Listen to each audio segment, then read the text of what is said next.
This Saturday evening, family members of the late Professor Emmanuel Mutebile, Bank of Uganda officials and Government of Uganda have met to harmonize the final send-off program for the late custodian of Bank of Uganda. We have had a meeting comprised of officials from government, the family and friends to discuss and come up with a program on how the body will be brought back to Kampala, and also the other events which will lead to the final day of laying him to rest.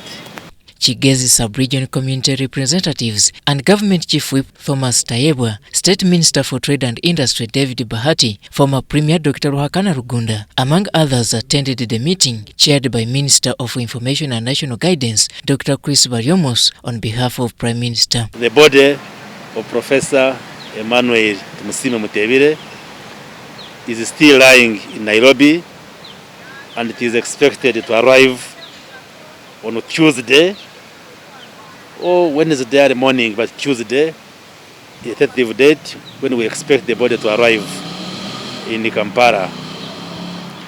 And when it arrives, it will be taken to a funeral home, and we shall have a vigil at his home in Kororo on Wednesday.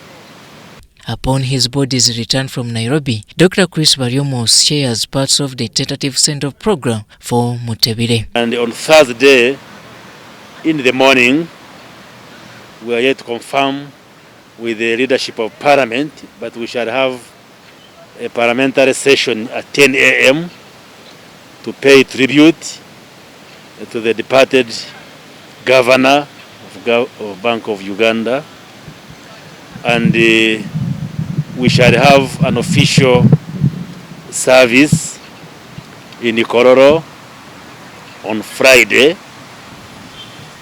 and thereafter the body will be taken to Kabale over the weekend. Burial is tentatively set for January 31st, 2022 at his ancestral home in Kabale district.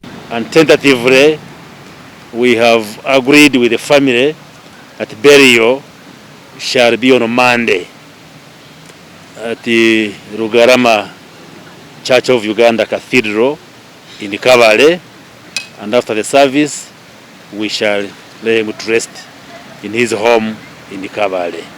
And maybe most importantly, what I want to announce is that we shall give him an official burial as a senior public servant. The late Professor Emmanuel Mutebile has served under this position of Governor Bank of Uganda for over 20 years. He served as a Secretary to the Treasury from 1992 to 2001 when he was appointed Governor Bank of Uganda. Robert Onyango,